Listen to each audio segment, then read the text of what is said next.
taxes pay for government spending at the UK level? And what's the difference between the relationship at the Scottish Government level? Well, no is the answer to the first question. There's obviously a substantial borrowing requirement. The difference at the Scottish level is the lack of borrowing facility. I mean, there is a borrowing facility, but it's quite minor. The Scottish Government can make the claim that it pursues a balanced budget policy. Well, the few governments in the world who does so. What's your definition of money? Oh, store of value, means of exchange, lubrication of the economy. How is money created? And supplement to that, do banks loan out people's deposits as per the loanable funds model? No, I mean, I think it's generally accepted by all economists that banks create money by the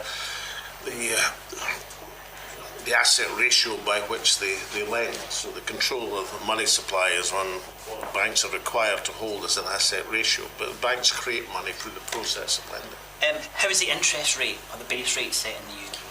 By the Monetary Policy Committee of the Bank of England, and by a financial genius called Andrew Bailey, who never actually studied economics. But last question, is the UK government like a household? No. Okay, not even a decrepit one.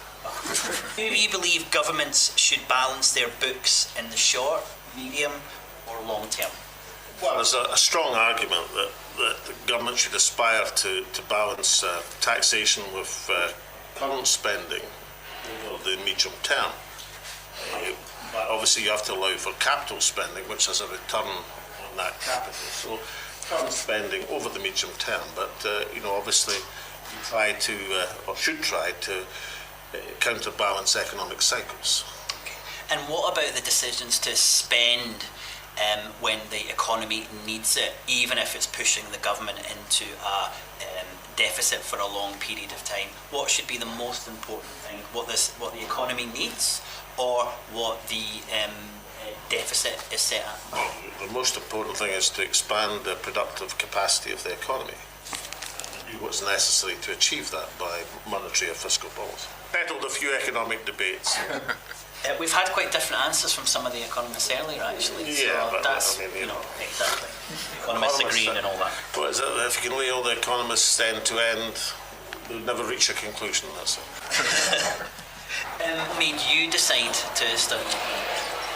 I'm tempted to say it was so long ago I can't remember, but I mean it is actually a fair time ago. It's so long ago that Dundee University had just stopped being a college of St Andrews, believe it or not. So that was a fair long time ago.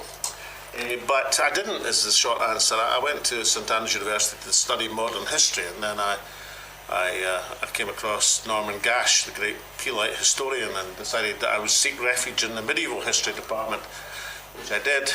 And then I thought, well, perhaps medieval history wasn't the most utilitarian degree, so I started studying economics and found I was quite good at it. So there we are. I did. I think probably the first and only honours degree in economics and medieval history at St Andrews University.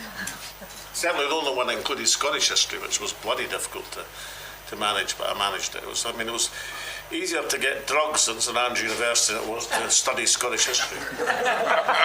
So of those two parts of the degree, what did you enjoy the most? Oh, I loved them both. The medieval history department was a joy. I mean, I was taught by Geoffrey Barrow, Robert Bruce in the Community of the Realm. I had 4 students in the senior honours year. 4. It's just ideal, the greatest teaching ratio of all time, perhaps. But so it's just wonderful. And the economics I enjoyed as well. I mean, I wouldn't say I was the most regular attender. A few years back, I met one of my lecturers from St Andrews, and he recalled that in my honours year I got a standing ovation when I actually went to a class. But that didn't mean I didn't enjoy it, and because I did.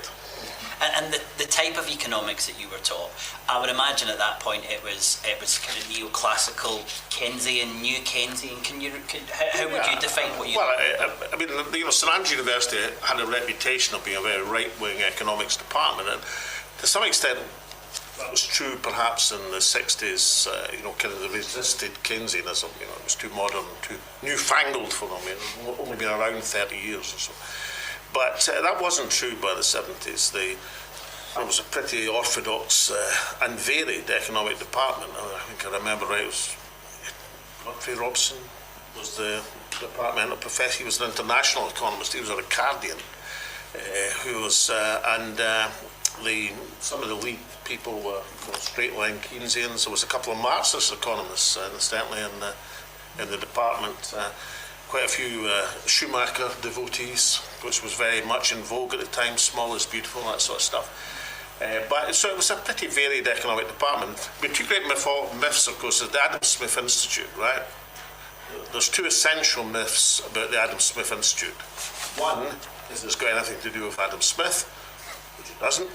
And secondly, it had anything to do with the economics department at St Andrews University. It had to do with St Andrews University, but not the economics department. You said there was a little bit kind of like Marxist economics there. Were you pulled towards that in any way? Because that's very different approach to economics than what would have been happening, and what you were taught and in the textbook. No, not really. I mean, I was heavily influenced by the small is beautiful, because I was becoming very political. I was looking for rationales to justify the economics of Scottish nationalism. I mean, obviously there are parallels there. If you start looking at gravitational growth, which was again very much in vogue at the time, the idea of agglomeration and prosperity centering around capital cities, and that sort of stuff was very much grist to my mill. And I did look at the economics to get things that would be useful for politics. So it was you picked and chose. But I mean, the department, it was a good department. It was a varied department, and it didn't. When you asked, did it teach neoclassical economics? Well, every university in the UK in the 70s taught neoclassical economics in the sense it taught supply and demand theory, but equally every department taught Keynesian economics and also introduced new monetarist theories or monetarist theories from Friedman, etc. So I mean, it was a pretty varied stuff. I think probably the Keynesians were probably outnumbered in this St Andrews, but when Stuart McDowell, who was the lead of the department, he was a pretty orthodox. I put a favourite economist, but I think maybe you could have a favourite economist, but what about looking at another way and kind of like most influential economist? Well, certainly at that time, my favourites would be Smith, Keynes and J.K. Galbraith. So that's two Scots and an Englishman, there you go. And what about over the last kind of quarter century? Are there any kind of new economists that you think are seeing the world in a really interesting, innovative way? I'm very favourable to Danny Blanchflower and what he calls walkabout economics. I'll tell you what, Professor David Blanchflower, formerly of the Monetary Policy Committee of the Bank of England, the dissident during the financial crisis. The reason I like Smith, Keynes and Galbraith is what they had in common was Smith was a moral philosopher, the founder of economics, but basically his view of economics was based on his view of the human condition. Keynes was a market practitioner. He was actually a mathematician rather than an economist, but Keynes dabbled highly successfully in the financial markets. In other words, his view of economics was influenced by his view of the world. I mean, he'd been at the Versailles peace talks, which was also a huge influence on him. And J.K. Galbraith, Galbraith was an agricultural economist from a Scottish family in Canada, and his economics were very much based on a very intuitive and also based on heavily on experience and examples. J.K. Galbraith would give examples of country hotels in downtown New York State and look at economics by the economic fortunes of that hotel. So all three of them were influenced by the human condition. Their economics interrelated with social. And Danny Blanchflower calls it walkabout economics. is, in a world of heavy economic theory, and he tries to teach his students, look, why don't you go and walk around Dartmouth or wherever and talk to the people and see how they're feeling about the economy, and you'll learn a great deal. So whether walkabout economics is the best elevated description of it, I've never been sure, but I do like the idea of relating what his students are learning in their economic classes with what's happening in the real economy, in the real world, to real people. I know Martin Wolf has something similar.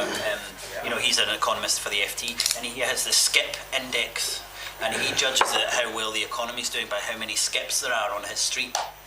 And he'll come up with all these complicated models, and then he'll look out in the street and see if, because that is that real world, it's seeing what he's predicting, what he's suggesting is happening. There was a very vogue economic consultancy called the Hudson Institute in the 1970s. And they did these incredible micro-regional reports. Instead of reporting on a national economy, they were in vogue because they would report on a city, or in Scotland's case, they report in Scotland once. And their basic technique for their microeconomic forecasts was that they would get the best room in the best hotel in the city, and they would count the number of cranes. And if there was lots and lots of cranes, then they thought the economy was doing well, and they'd write a positive report. And if there weren't many cranes, they'd write a negative report. And they were paid impressive amounts of money for basically counting the number of cranes.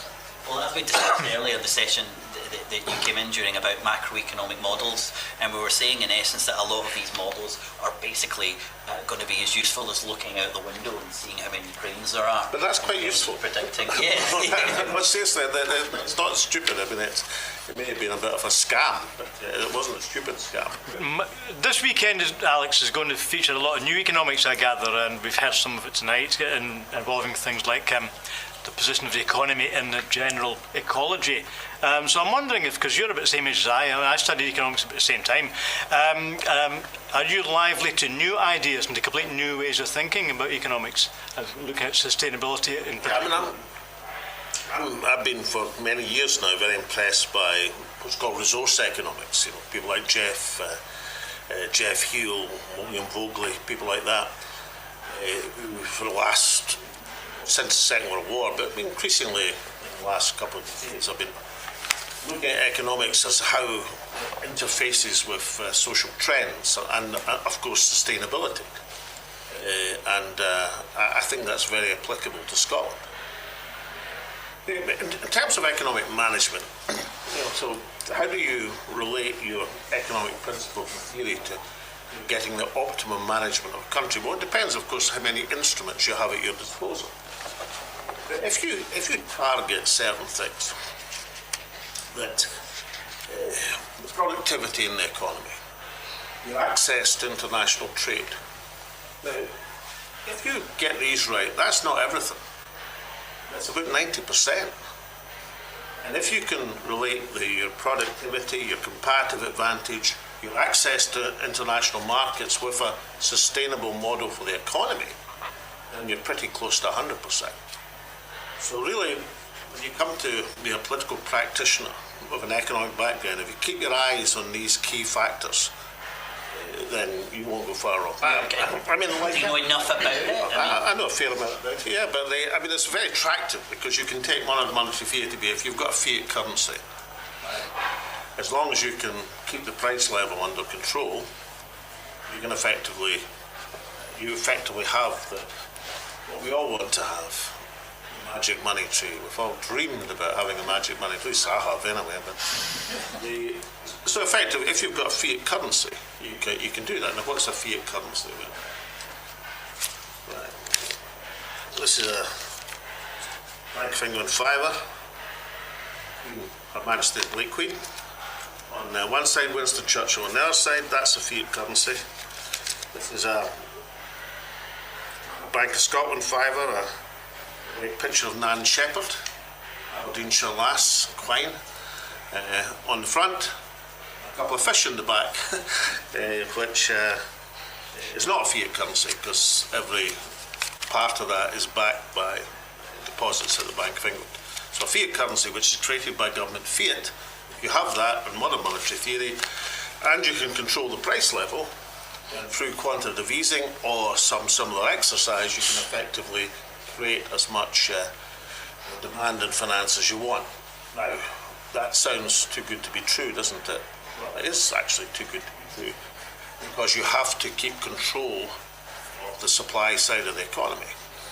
And what you've seen over the last 2 years is a fairly spectacular international failure to keep control of the supply side of the economy. Now, some of that can be allocated to the pandemic.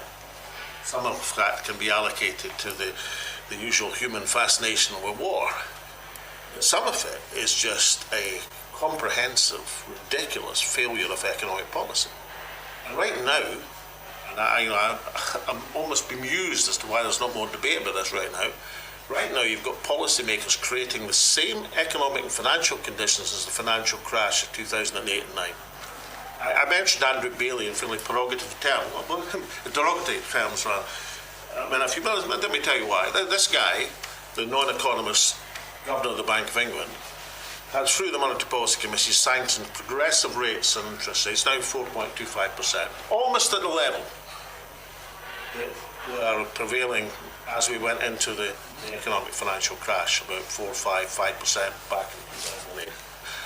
And the essential conditions are being recreated. Andrew, let's call him that. I've never actually met him, I think. Well, I met him once, but he thinks, if you read his speeches, that as long as you have a reserve asset ratio and prudential requirements, that protects you from a financial crash. It doesn't. All that does is perhaps stops the start of a financial crash. But once a financial crash begins, no amount of prudential ratios in the world will save the financial sector. Because once the dominoes start to go down, the dominoes will start to go down. Now, the first domino, if you've got good capital ratios, you've got good reserve asset ratios, and good capital prudential requirements, and you've lent wisely, then the first domino's less likely to go. But if you think about it, that means everybody has to be controlling their dominoes. And clearly that's not the case. And that essential piece of wisdom. And what's wrong with having interest rates of 4.25%? Because you make it more likely that people go into negative equity, that businesses go under, and you get the sort of fire sales of assets that were the characteristics of the early stages of the last financial crash. The only thing that's unusual about what's happening just now is usually it takes a generation and a half for people to repeat the same mistakes. This one is being repeated much earlier. It's been repeated in 13, 14 years. Usually people have the wit to remember what happened. And it takes 30, 40 years before they have the same catastrophe. Yeah, well, because you were First Minister at that time, in 2008. And I'd love you to take us back to that time during the financial crisis in 2008. I mean, you said that the conditions are the same now, and I think there's a lot of people who agree with that. But, what was it like in 2008 when the financial crisis happened? It's scary. And particularly for me, because I'd been the economist of the Royal Bank of Scotland. And let me add, I was economist of the Royal Bank of Scotland when it made money, and it was a decent, orthodox, highly respectable, medium-range European bank. Okay, but it was a considerable shock. The institutions, the Royal Bank obviously had changed. And changed for the worse, as had the Bank of Scotland, of course. I don't know if there was a joke which I thought was in a black humour sort of way, was very funny at the time, that who was the odd man out between Andy Hornby, who was Chief Executive of the Bank of Scotland, Fred Goodwin, who was Chief Executive of the Royal Bank of Scotland, and Terry Wogan. Well, the answer's Terry Wogan, because he's the only one with a bank qualification. Terry Wogan had a banking qualification, the other two didn't. Fred was an accountant, and Andy Hornby was a retail something or other. He worked for Tesco or something before and perhaps characterised as some of the cavalier attitude. But of course, it wasn't fair. The genesis of the financial crash, as we know, was in America, and it was the dominoes started to collapse there, and was then imported and spread around the world. It's a bit like the pandemic.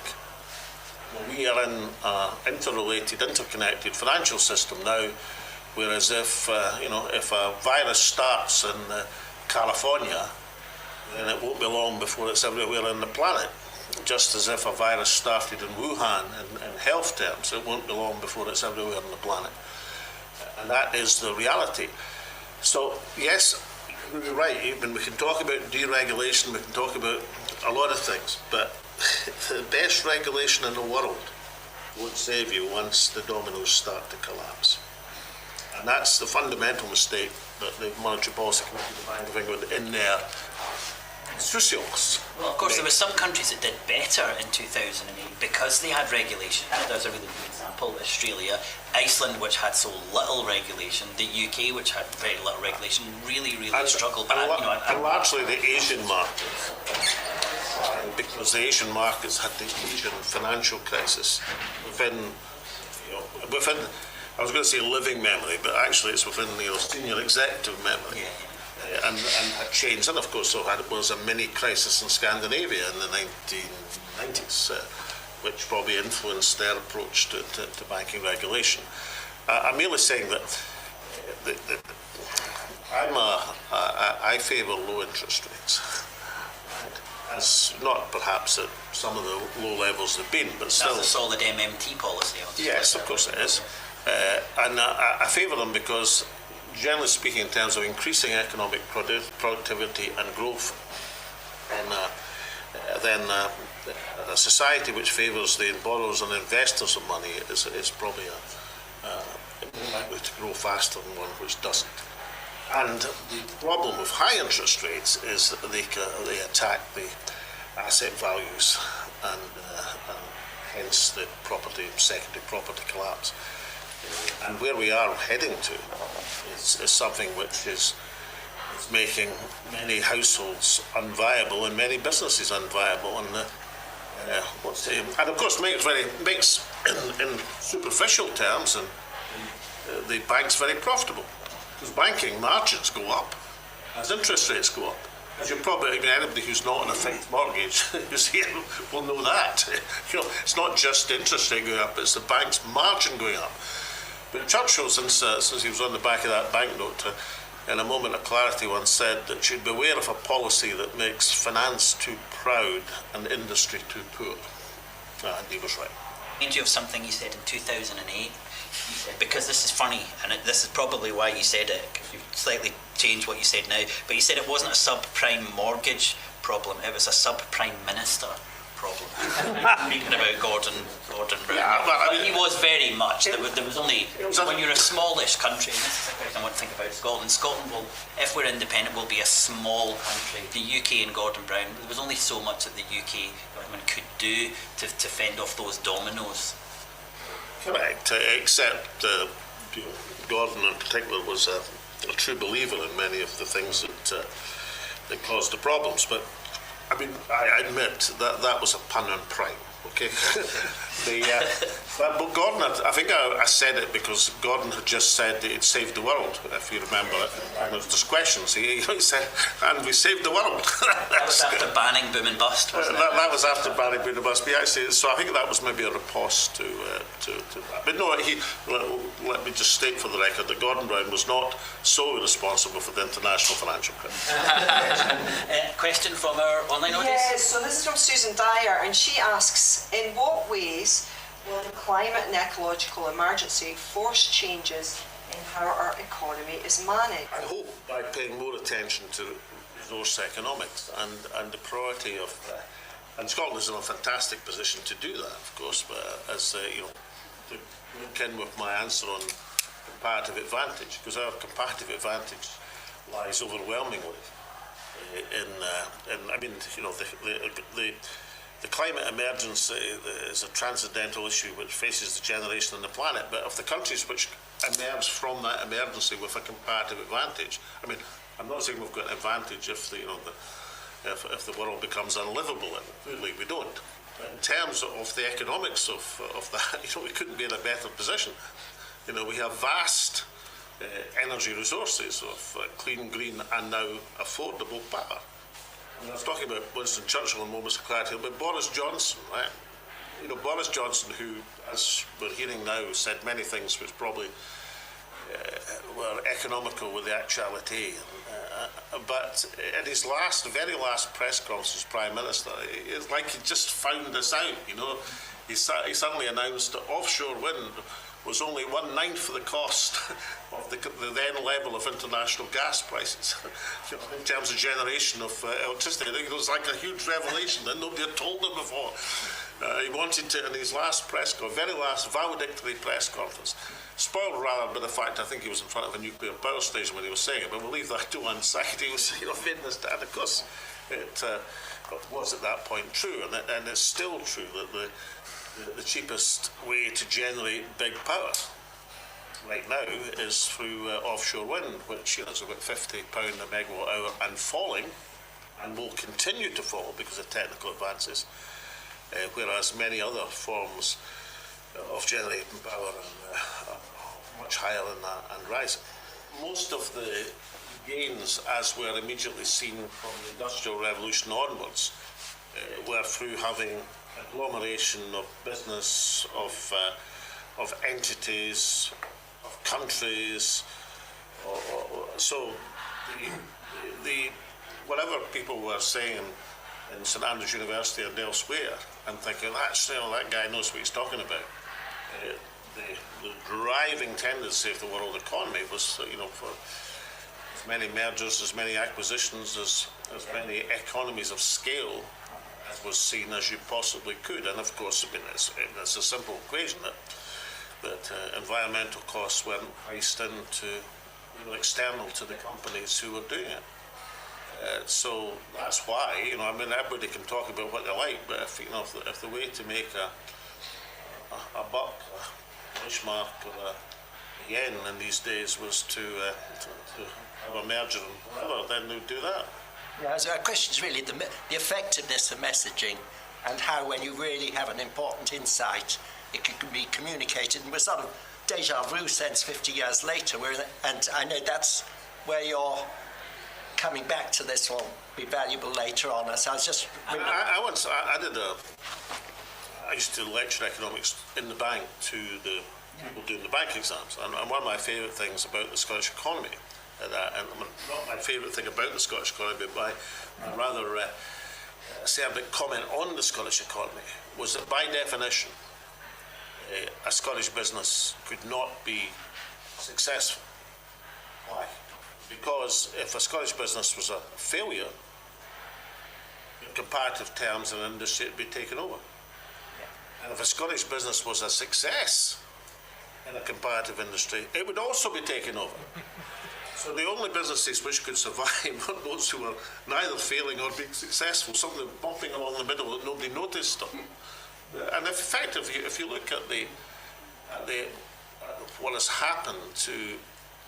There was a period in the 80s and 90s where you saw the kind of restirring of some life in terms of a Scottish capitalist mix. You saw the emergence of working class entrepreneurs, which is a rather good thing, because their aristocratic predecessors hadn't done much of a job. So this is not a personal attack on anybody, but you probably, if you're seeing the emergence of entrepreneurs or people running business, you'd probably rather have Brian Souter than Hugh Fraser. Right? The sort of descendants of industrial giants of the previous century or the early part of the 20th century, who successfully run down whatever they'd inherited till it wasn't there anymore. Your David Murrays, your Brian Souters, your Tom Farmers, for most people, certainly for me, were fundamentally more attractive. These were people who built up a business from nothing. But at the end of the day, at some point, even the people who built up business from nothing and been huge successes would tend to be taken over. Voluntary taken over, successful takeovers, not, and therefore I used to say to the bank executives, I was like, well, where we are right now is leading to a situation where there can be no successful dominant Scottish business because of the successful ones were taken over and unsuccessful ones were taken over. I just wanted to kind of go back onto the currency topic that we were discussing earlier, and obviously you took kind of the position in 2014 that Scotland should remain using the pound, and obviously we've done a poll in the room now that we've said most people here backed an independent Scottish currency. What would you say to them on that, and has your position changed since 2014, and what do you think of the Scottish Government's current position? What made you make that decision? Well, the answer to the question is quite simple. We're currently in 2023, and that was 2012. So what were the economics of 2012? The decision was actually made by a group of the Council of Economic Advisors who, had a couple of Nobel laureates and some other very highly esteemed economists. Andrew Hughes Establishment economists, though. Oh. Would they likely to suggest something? So is Joe Stiglitz an establishment economist? Yes. Well, okay. Depending on you. He'd be regarded as a dangerous lefty and, in an inquiry. Come on, I mean, that's totally unfair. Stiglitz is not an establishment economist in any meaningful sense of the word. I mean, if you characterise an establishment economist as anybody who doesn't embrace a fully different economic theory, then perhaps, but nonetheless Stiglitz wouldn't be regarded as that. The Nobel laureates, Jim Merrill's substantial micro. I wouldn't just regard Jim. Jim was a microeconomist, basically, probably in terms of economic policy. So this is a higher, and Andrew Hughes, fantastic economist. So these were strong economists. I mean, Joe Stiglitz was the chair of Bill Clinton's Economic Policy Advisory Group. He was only a member of mine, so we were doing not bad in terms of range of international currencies. But right, what prevailed on that group in economic terms? In economic terms, in 2012, you would argue, if you're looking for an optimal currency area, Scotland and England would fit that currency area, particularly when that currency area was existing in a wider single market. We also had another currency, by and large, the euro. So in economic terms, you could build a very substantial argument that was the optimum decision. In political terms, it's quite different. Political terms. Do you agree with the economic rationale? The economic rationale probably, but the politics, which is what I'm coming to, which was my job, was even more overwhelming. Why? Because we were starting a campaign in Scottish independence at under 30% of the vote. And I judged that the only way to win that campaign was by triangulating as many issues as I possibly could. That was, if I tried to fight on monarchy, on defence, on social union, and on currency, we would probably not advance far beyond 30%. I wanted to fight only on politics. On the political, that's why I made a speech, if you remember, probably don't, probably too young, many people here to remember, but I made about the 5 unions, right? And I said, look, these are the 5 unions, the social union, the monarchical union, the defence union, the currency union. All we want to change is the politics. And that, again, that's concentrated on the political choice for the country, for the nation, was fundamental. But of course, that was in the economics of Scotland and England being partners within a wider European Union. Incidentally, the other politics would be, you can say a lot of things in a campaign. You have to make sure that your campaign rhetoric has some semblance of reality. Now, it is real and important against what was a hostile European Commission. Hostile because, rate Barroso very highly anyway. I mean, he was bought to be Secretary General of NATO, which was quite funny because he didn't get to be. Although he ended up in Goldman Sachs or something, earning lots of money, so I dare say he's not too unhappy about that. This is realpolitik. The idea you could convincingly say to the European Union, incidentally, we want to a seamless coexistence in the European Union. Fine. The reality, realpolitik, if you voted for independence, that's what you would get. Excuse me, incidentally, we're going to introduce another currency into your, into your area as well. What? So, one of our key arguments about the European Union, one of our unions would have come under significantly more pressure than it was already coming under, because if you can introduce me to even friendly European politicians who would have regarded that as a grand idea, then I'll be very interested. So, politics, what's the two saddest words in the English language? If only, and say, well, okay, I would have taken a different decision, right, fine. I'm telling you, overwhelmingly, the economics and politics of 2012 said that was the right policy. In 2023, we're in a totally different position. 2023, Scotland and England obviously are no longer going to be partners within the European Union. Brexit has happened. There's many people in the national movement who don't seem to understand that. That has happened. It's a reality. You're starting from a totally different position. You better learn in the national movement that has consequences. And one of the consequences is we should not be aiming or telling people we can be in the European Union in 6 months, a year, or 2 years, because it's not credible. It is credible to be in EFTA in 3 months. Very credible. And what's one characteristic, apart from Liechtenstein, obviously, of EFTA? Every one of the EFTA countries has its own currency. Iceland has its own currency, Norway has its own currency, Switzerland has its own currency. So, the policy that you devise for arguing the case for independence, we now have available to us, which we didn't back in 2012, credibly, to advance an independent currency policy. Do you think the economics have improved as well as the ability to argue politically? Well, I think the economics still have to be faced, because one consequence of arguing that policy is you better have that, or the national movement has to face up to the implications of that for a policy on the European Union. Okay?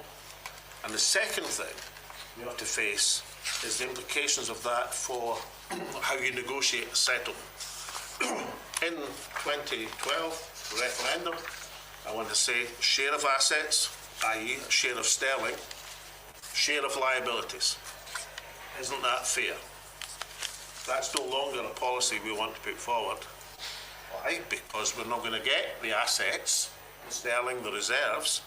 Therefore, you cannot simultaneously say, as I've seen some people do, who should know a lot better, we're not going to take the assets, but we'll take a share of the liabilities. Don't be ridiculous. If you're having your own currency, I've never thought the I mean, I don't want to. I think the Growth Commission wasn't sufficiently thought through. I think the person who was the largest author is an incredibly talented guy, but if you're looking for economic orthodoxy, you might find it. but the politics of it are much worse, and the people who it was produced for, frankly, didn't understand it. The Growth Commission was adopted by an SNP leadership who fundamentally don't understand what they adopted. That's not these are people who understand lots of things. They're all very talented people, etc., etc., etc., etc. But nobody who understood the implications of that document could possibly have adopted it, because it not only didn't give you an advantage in arguing, it actually stopped you arguing from certain positions. It was it wasn't a growth commission. It was a no growth commission. And some of the criticisms that were made, unusually, because most unionist criticisms of independence economics are stupid, or silly, or exaggerated, or daft. But some of the criticisms of the Growth Commission were, I'm afraid, were founded. We called it basically, it was an open goal for the unionists because of the contradictions. But the Growth Commission, for example, not only said we'd take a share of liabilities, which is not a tenable position, you can argue now, in my view, but there'd be some sort of subvention in addition, as far as I could make out, why I've got some sort of Danegeld, I don't know why, but for some purpose or other. Oh, yes, I remember now, is so that people would think we were nice. Well, that is an everybody argument except the Scots, who were impoverished by us being nice, I suppose, who were going to ask to vote for it. Now, is it tenable to say clean break? I think it is. Because although the UK economy is, is potentially the sick man of Europe, as they used to say, but but in terms of its overall assets, I'm talking about non-territorial assets, and its overall liabilities, even at £2.5 trillion of national debt, they're not too far off the mark. Remembering, of course, about 35% of that £2.5 trillion is actually money owed between institutions of the UK state. It would be great to cover a lot of detail about what debt actually is, because we've got a very different that the liability is not actually anything that anyone has to pay off, and the idea that the British government would at any point pay off this debt, and the fact that Scotland has said, hey, we'll pay off some of this debt, we have to earn that currency to pay it off, whereas the English government could just clear that debt with a strike of a key. So maybe not at the strike of a key, but nonetheless they could certainly reconfigure the debt obligations. So, if you argue it properly, a clean break settlement is a very reasonable and feasible proposition to argue. Why do you require clean break settlement? Because if you launch a currency, which you'd have to do quickly, not slowly, but quickly, then you have to have the persuasive power that you're able to back that currency. If you are Scotland, no debt Scotland, emerging, blinking into the international economic and financial arena, even at a time of great uncertainty, and people say, well, what collateral can you argue? What track record have you got? What debt management strategy? Incidentally, I noticed that totally spurious question asked by Bev Rigby of Ash Regan the other night. You know, what institutions will you need? Oh, you forgot to mention the debt management subdivision. I mean, what a ridiculous nonsense. You know, not that she mentioned open currency operations or whatever. I mean, these are all part. These are all part of either a central bank or a treasury. Emerging, blinking into that new sunlit upland, right? You'd be able to say, well, actually, we're one of the few countries in the world who've got no debt. Oh, right, okay. How much do you want? how much do you want of what, Alex? Because Scotland's got its own currency. So yeah, why is it getting anyone else's currency if it's got its own? You would want to have the availability to back that currency, and you could, if you're starting a position of issuing debt against that currency, you'll have ready takers internationally and domestically. It'd be a good position to be in. Yes, of course, over a period of time you'll be able to, if you wish, and depending on the price level. Quantitative easing, monetary theory doesn't get you away from all economic constraints. You have to remember there are certain fundamental economic constraints can re-emerge, and we're right in the middle of one just now, as every household in this country knows. I want to get your thoughts on the idea of a well-being economy, because this is what we're hearing from the Scottish Government and what we've been hearing for the last few years. So your thoughts on a well-being economy, and also your thoughts on a just transition. What do those two things mean to you? Well, I understand what a well-being economy is meant to mean, but, you have to concentrate more, not just on redistribution. You have to concentrate also on what the whole economy is. I mean, Kate Forbes has made this point during the debates, and she's quite right to do so, because it's not just a question of what the share each share is, and most of us here will be heavily in favour of a progressive economy. And in terms of resources, yes, of course, a well-being economy has to take account of the finite resources, but to really have a well-being economy, we've still got to grow. We've still got to earn more as a country, and that's what our focus should be on. Or is no? I think what I tried to say was your focus should be on both. You can't ignore the size of the cake, just as you shouldn't ignore the portions that are allocated to the community as a whole. And the example of why did I say offshore wind's an example? Because I was delighted that Hamza Yousaf adopted the ALAPA policy of an automatic share in every offshore Why does that relate to the well-being economy? Because a natural resource is part of the community of the realm's entitlement to share of. You know, you can license, you can lease the nation's resources. You don't give the people who lease them arbitrary authority over them. You have to have some tangible share for the community, which you then can use to affect your policy. Well-being economy, how does that practically impact on Scotland? One can think of individual measures, anti-poverty measures, which are a good thing. How would it be in a country which, let's say in 10, 15 years' time, produces 5 times as much electricity as it consumes, if you did 2 things? One, you made sure that the marginal cost of production of that power was felt among Scottish consumers, as opposed to the marginal cost being what's exported and the average cost and your own source or more. And how would it be, instead of just thinking about exporting the power to other consumers of industry, you thought about bringing the consumers, i.e. industry, which would both be beneficial in terms of lower transmission and lower costs, which are getting lower but still there in terms of wastage of resources. It also would give you the major comparative advantage which we spoke about earlier. Now, to me, that is part of the well-being economy, because that gives you the instruments by which you can increase in a sustainable way people's well-being in Scotland.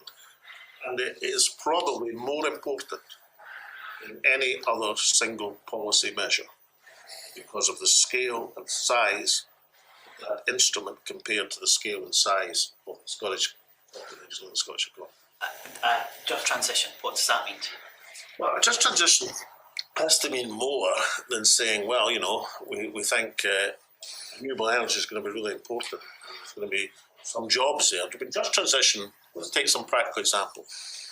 The stuff that Kenny McCaskill's been illustrating recently, that a chap who unfortunately died in an offshore wind supply ship, and he's not even having a Scottish FOI because the boat is flagged out to Liberia. So the people responsible for examining his unfortunate tragic accident are going to be the Liberian authorities. Why is that not just transition? Because if he'd been on an offshore supply, that would have been examined by the... So the basic health and safety requirements, which have taken ages to get into the North Sea oil and gas, are not even in offshore renewables at the present moment. So, you know, a just transition. But if we look at the number of workers who've actually transitioned, it's a fairly small margin of the total workforce. And the number of jobs is comparatively small to the number of oil and gas jobs at the present moment. But of these jobs, you know, there is no tangible... There's little tangible benefit and no requirement on these contracts to come where they should be, despite the fact that now just about every single lever is in the hands of the licensing authority, which in the main is the Scottish Government. It's not an untrammelled authority, but it's still the major authority, both on planning and in terms of landing in the foreshore. So just transition, do you think it is just a movement from movement of jobs from a fossil industry to a renewable industry, or do you think this idea is much bigger? I don't know. It's much bigger, certainly, but it's at the cutting edge of what we associate with that. I mean, you know, would any of us should fear a just transition from fossil fuel generated electricity in our homes to renewable electricity generated? Well, no, because the greatest puzzle, if you're talking on the doorstep just now and you want to get across what's happening to people, you'd probably say to them, you know, despite the fairly minor in terms of the overall bill subsidy, your electricity bill is unaffordable at the present moment. You know, why is that? Because Scotland is effectively 100% self-sufficient renewable energy. But unless I've missed something, the price of wind and the price of water hasn't gone up in the last 2 years. So why about energy costs going up for Scottish households because energy is controlled by Ofgem, and Ofgem controls the prices on the basis of the international price of gas. Even an English consumer would have a legitimate quarrel, given that only 50% of England's electricity is gas generated. In Scotland, where Peterhead is hardly in use at the present moment, it's a reserve station. Just transition in other industry terms, well, the only major carbon, Scotland has had its carbon capture project sold out since the Miller project in 2007. Our First Minister and Gordon Brown had just come in as Prime Minister a week or two later. Right? One of the first experiences I had with new administration was trying to convince Alistair Darling that we could go ahead with the Miller project and have the world's first commercial hydrogen power station in Peterhead in 2007. And we could go ahead with that project if he would agree to allow me, he was Trade and Industry Secretary, to award the renewable obligation certificates as I would for a 500 megawatt wind farm. Right? So I was actually touring the Highlands Show and we're having this conversation, right, which he clearly didn't want to have. And I said, well, Alistair, I've got them, the Scottish and Southern, BP, and one of the American, I think it was Conoco, I can't remember, the third company. I said, they've all agreed that they're not going to get the £1 billion they were meant to get, which they'd been promised, which Gordon had decided to save up because there was a financial crisis. They're not getting the £1 billion which they were entitled to, but they've agreed they'll go ahead anyway if they get the same obligations, the same subsidy effectively, as if they were a wind farm. Right? And all Alistair could say, but it's not a wind farm. I said, yeah, I know it's not a wind farm, Alistair, but it's a demonstrator project. Let's just imagine it was a wind farm and let's just treat it as a wind farm. Let's treat it as a one-off, Alistair. No, he said, it's not a wind farm. And thus, our ability to have the world's first commercial hydrogen power station in Peterhead in Scotland in that conversation died because Alistair Darling couldn't conceive it might be a good idea at a time when I was licensing 500 megawatt wind farms like that to allow the same entitlement to that project as if it had been one of the onshore wind farms in Scotland. And that's what does that have to do with the well-being economy? Well, the well-being economy has to transfer at the key elements which dictate the ability of if we had a hydrogen economy in the northeast of Scotland for the last 12 years, then the world would be a better place, and Scotland would be a much better place. It might have been. Entered the Anthropocene, the burning of fossil fuels has been the significant driver of global warming. We've got a tiny remaining carbon budget to keep us under 1.5 or anywhere under 2 degrees. At that level, we will experience huge climate impacts, with the majority of problems being faced by the Global South, who didn't burn any of these fossil fuels to cause these problems. Can we realistically, morally, politically, and for our own survival, burn more than a tiny percentage of the fossil fuels left in the ground in Scotland? We have to make a transition, but it depends if we have carbon capture technology. It depends if it works. So, 3 things. I introduced the climate change bill in 2009. I introduced the Climate Justice Fund in 2011. So we led the world, albeit as a small economy, on these matters. But I also believe that we have to look at carbon capture seriously. Let's say we decided that you could only issue a North Sea licence with a carbon capture obligation. I think that's possible if you've got a carbon capture scheme. Will carbon capture work? Well, nobody can absolutely say. People can that say oil that's been taken out still being burned, isn't it? It's just the carbon from the production of it that's been captured. It's not the oil that's being used. You can get. Firstly, if you have a carbon capture facility, it wouldn't just be you don't just to say, well, we want that fuel going through that pipeline. There's plenty of other CO2 you can put through the pipeline if it works. Now, all I'd say about I'm not a geologist or a scientist, but saline aquifers of the North Sea, if it's going to work anywhere, it's probably going to work there. Because why do we know? Because we've had a long history of injection into oil fields. and be able to monitor how much escapes. And, it's something we should absolutely try. And it's something, if we want a confrontation with the UK government just now, and most people would mind a confrontation, then let's have it on something like that. Something huge and substantial. And if it doesn't work, it doesn't work, and then we've got other consequences to face. But let's see if that works first. Because it'd be quite interesting, because the international oil industry, and I was an oil economist before I was a politician, after being an agricultural economist, and I devised the Royal Bank Oil Index, which was used as an industry standard for 25 years. So, and I know the way it works, and they don't do anything unless they're forced to.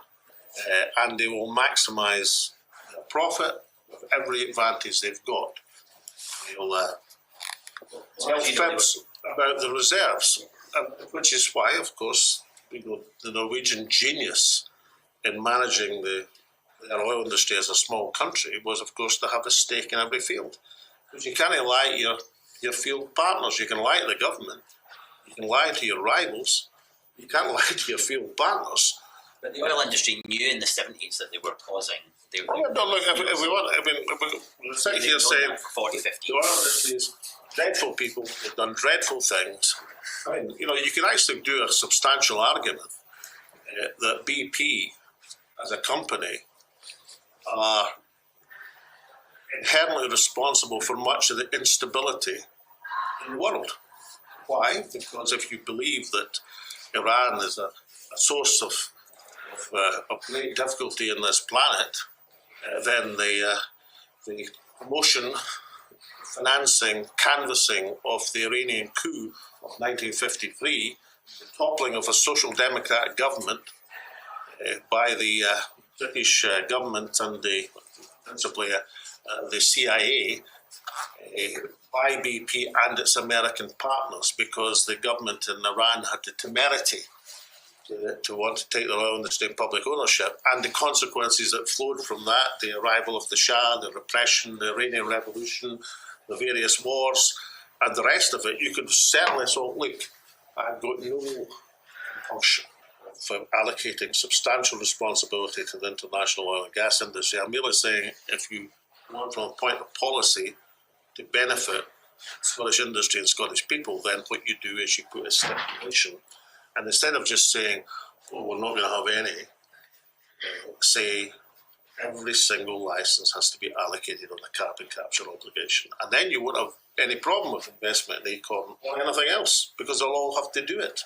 Capturing the carbon still allows the economy and society to progress in the way it's been progressing since the 1970s. And there's nothing that we can fundamentally change about the economy by simply capturing some carbon. So not a very important point from an ecological perspective about stopping oil, because it stops the consumption and the growth of so many other. And you think that is more, I mean, as you know, I'm a substantial exponent of renewable energy. But I don't turn a blind eye to the fact you're creating structures in the North Sea which are highly substantial structures and have a carbon footprint in being created. I'm a long-standing opponent of the nuclear industry for a whole range of reasons. But even a nuclear enthusiast would have to concede that the construction of a nuclear power station involves a substantial portion of carbon. So maybe it's just an ecological economist having a debate with a resource economist in terms of what's the most effective use of resources without back to the facing choices we don't want to have. There is in the Scottish Government now an idea that we still have to grow the economy and labour efficiency. The idea that we have to grow the economy. And as an ecological economist, that's not really what we think of. That's fine, and that is a great argument and debate between us. And a resource economist will say you have to relate the growth to social trends and sustainability. That's the position of a resource economist, and therefore we'll have that debate. But mind you, we might, at the end of the day, find there's less between us, less between the mass of other people who are in control at the present moment. Well, you and I could obviously speak for ages and debate for longer. We've